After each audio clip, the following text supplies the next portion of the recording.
13 Reasons Why Season 1 was a complete disappointment to me. I had read the book sometime in high school and honestly didn't think much of it. When I found out Netflix was adapting the book, I was mildly interested in what they were going to do with the material, so I watched. The adaptation fell flat to me for many reasons. The intricacies of the story were changed so much for the sake of a ready-for-television series that the characters weren't even really recognizable between the show and the book.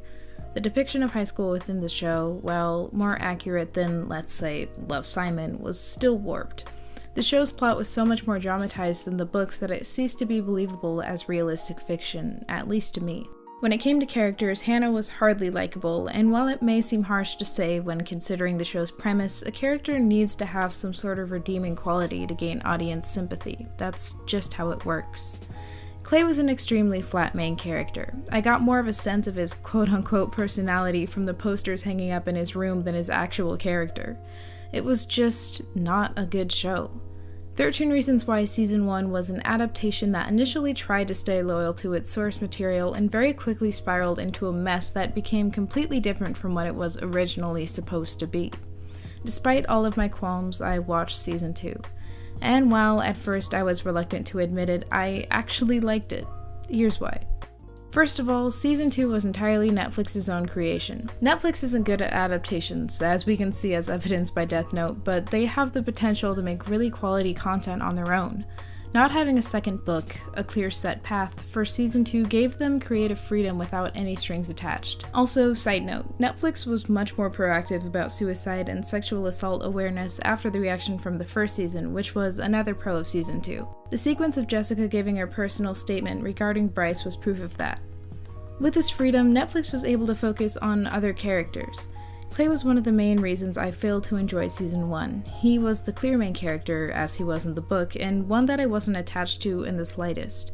What Season 2 did was make 13 Reasons Why into more of an ensemble cast show than a show with two main characters and a bunch of side characters, a change that was to their benefit. This change allowed for some storylines that were genuinely interesting and unexpected.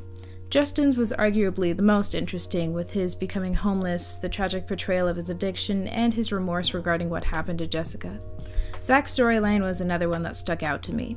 What was revealed about his relationship with Hannah gave his character depth. There was also an unexpected twist with him being the one to give Clay the Polaroids.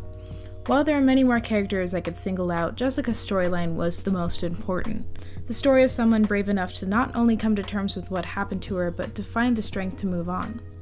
All of these storylines have something in common: the ability to foster audience sympathy, something that wasn't felt in the first season. Season 2 made me care about these characters and want to see them do well.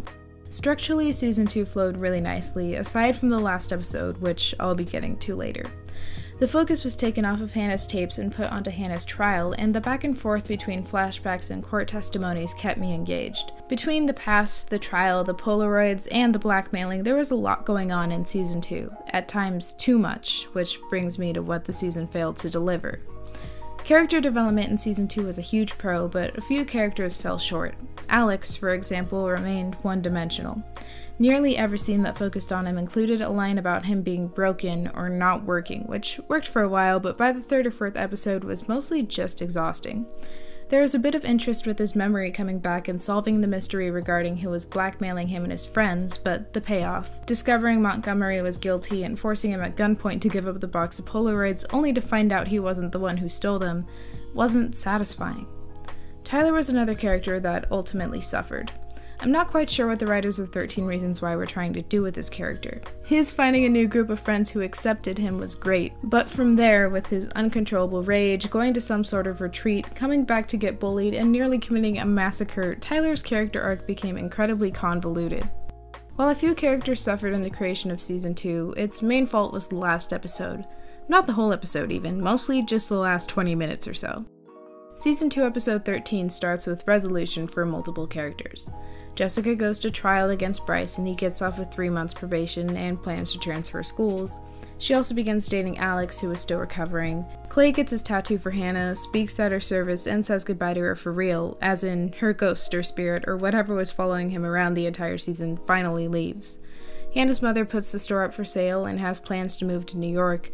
Justin gets released from juvie and Clay's family offers to adopt him. Tyler comes back to school and makes up with Cyrus and his sister. So it all seems well, that is, until the spring fling.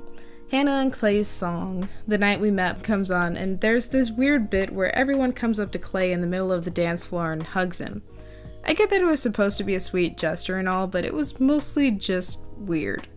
Justin sneaks off and Jessica finds him alone in the locker room. They get to talking and it's insinuated that they had sex, which makes little sense seeing as Jessica is a survivor of sexual assault and struggled with overcoming it all season. I mean, just a few episodes before the finale, she kissed a boy and said she wasn't ready for it. So her and Justin having sex seems contradictory to her character. In the bathroom afterwards, she runs into Bryce's girlfriend, who tells Jess that she's pregnant. Cyrus's sister gets a text from Tyler, who was just pulling up to the school with a trunk full of guns and ammo, planning for a massacre.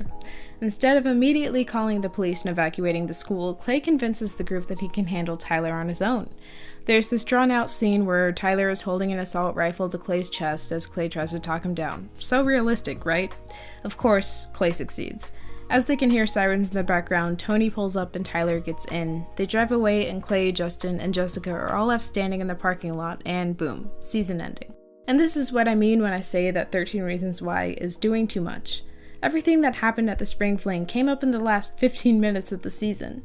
Yes, the show had its great moments in the new season, but throwing in all of these sudden conflicts for the sake of a possible third season feels rushed and messy, especially in the case of Tyler.